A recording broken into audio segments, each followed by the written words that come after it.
Gloria from East Meadow. Good evening, Gloria. Hi. How are you? Fine, thank you. And yourself? Just wonderful. Okay, I've got a two-part question for Mr. Swazi. All right. Okay, Gloria. With regarding the school budgets, okay, if it doesn't pass the first time, you end up having a second voting. Now, what happens if it passes the first time, and why don't you have a second voting to see if people want to change their mind that way? Well, you know, Gloria, I don't really make those rules regarding school budgets. That's state law that's passed by the governor and the New York State Assembly and State Senate.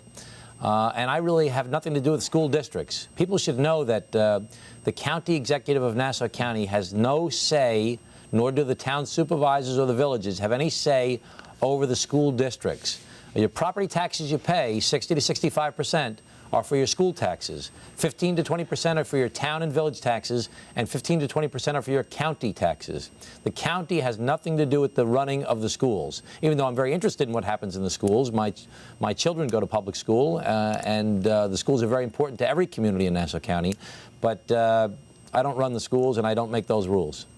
We just got word. CSEA has approved the contract. Oh, that's great news for the people in Nassau County. So again, you think this helps the county how? I think it helps the county because of a couple different reasons. Number one, it saves money compared to what it had been in the past. This is one of the least expensive contracts the county has ever had with its CSEA. More importantly, it requires that the workers are more productive as well by working 15 minutes more a day, which equates to 8 days more a year. Mm-hmm. And it also changes the culture. In the past, the county always gave away more and more in each of these different negotiations. By tying the raises to the consumer price index, by getting the zero from the end of last year until the day the contract was settled, and by getting the 15 minutes more a day, it's a great success for the county. Furthermore, we've negotiated that they will work with us to try and figure out how to reduce our health insurance costs. For every dollar that we reduce our health insurance costs, 25% will go to the union, 75% will go to the county. I know you can't talk specifics, but give us a feel as to how the negotiations are going with the PBA right now in the binding arbitration. Again, I want to make it very clear that I have tremendous respect for our police officers. How are the talks going? Well, there aren't really talks. It's an arbitration. It's a presentation of our case before the arbitration panel. Mm-hmm. And the county presents its case that our wages that we pay for our police officers in Nassau County are higher than they are throughout most of the nation, except for here in Suffolk and Nassau, as well as the local village forces. When you compare our wages to New York City, they're 30 or 40% more for our police officers than they are for the city officers. And what's the gist of the argument that the PBA has been making to the arbitrator? The gist of the argument by the PBA is that, well, if Suffolk got it, then Nassau should get it. If the local villages got it, then Nassau should get it. We're trying to say, listen, this is not working as a regional policy. Number one, we can't afford to pay more money. Number two, our police officers are already well paid. We can't continue to pay more.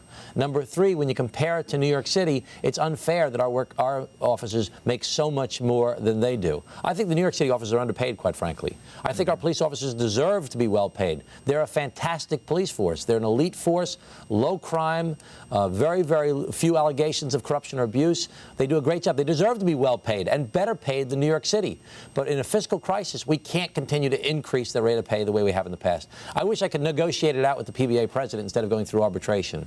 But the laws that exist now in the state of New York are so beneficial to the union that they would rather go to arbitration instead of negotiating with us. All right, let's hear from Brian from Plainview. Go ahead, Brian. Hi, good evening. Good evening. My question is in the proposed law that, and I'm not sure if this is actually going to be instituted or not, regarding a $100,000 income tax bracket, whereas if you make more than $100,000 a year in, let's say, Nassau County, you'd be taxed X amount of dollars on top of that. Now, as you clearly stated before, if you make $60,000 a year and you'd be hard-pressed to find an apartment in Nassau County, how is that a justification saying that, well, you're an upper middle class or higher bracket than if you make less than that amount of money?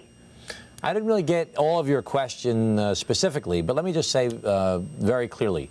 There was a proposal last year that the county institute an income tax because people feel that it's more fair that people should pay based upon their ability to pay as opposed paying based upon the value of their home, which is the property tax level.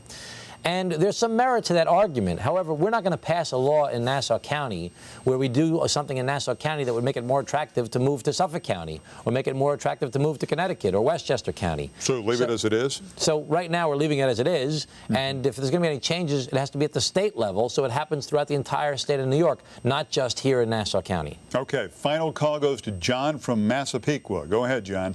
Yeah, I do, Mr. Swazi. This is John. I'm a Nassau County employee. Hey, John, how are you? Yeah, I think you're doing a great job, and you're doing things right for Nassau County. Thank you. I want to ask you a question about the Stormwater Authority. Okay. Now, if the state don't approve this come September, what are your plans to put the money back in the budget for that $25 million they might not get? Do you plan to lay off county workers?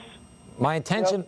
My intention Thanks, John. My intention right now is to not lay off CSEA workers in the county. I don't want to do that. I don't believe in layoffs because layoffs lower morale, and because of the civil service rules require you to lay off the last worker in as the first worker out. So you don't get to fire the people that you think are bad employees. You've got to fire everybody at a certain level, and you can't pick and choose which department. The CSEA employees aren't the ones who caused the problem in Nassau County. It's been the management that caused the problem in Nassau County, and I don't think it should be taken out on them. We can reduce our workforce through normal attrition and through early retirement packages, and I don't believe we should be laying off our CSEA workers.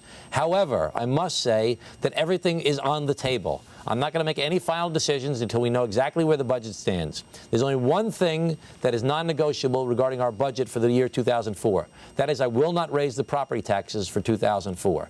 But everything else is on the table. So could there be layoffs? It's a possibility, but it's not something I want to do because I don't believe in layoffs because it's bad for morale and because you lay off the lowest wage workers first. Okay, last couple of minutes we have left. Give us the timeline with NIFA, the Nassau Interim Finance Authority, the state-appointed watchdog agency, and your 4-year plan. Where do we go from here? What are the key I am key working dates? right now holding budget hearings with my individual budget department heads and commissioners, and we are going through line by line each of their department's budgets, trying to find out ways to wring out more savings for the county. Things that we've done already where we've audited the phone lines and we're going to bring in $3 million, where we're doing a better job with ambulance building. We're bringing in $6 million. We're getting rid of 1,400 phone lines that we're paying $300,000 a year for. We're sending out bills we should have sent out. We're collecting money we should have collected. We're trying to get rid of waste, fraud, and abuse through Medicaid utilization. We're saving $3 million a year already. We're doing that in every single department.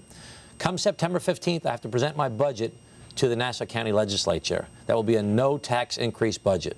So after that, the legislature will have to have hearings, and the NIFA will review our presentation of our budget for 2004, as well as our 4-year plan. And you hope to have the Sewer and Stormwater Authority issue and also the PBA negotiations resolved by then. If we could get those two things done by then, that would be a home run, but we're not counting on it.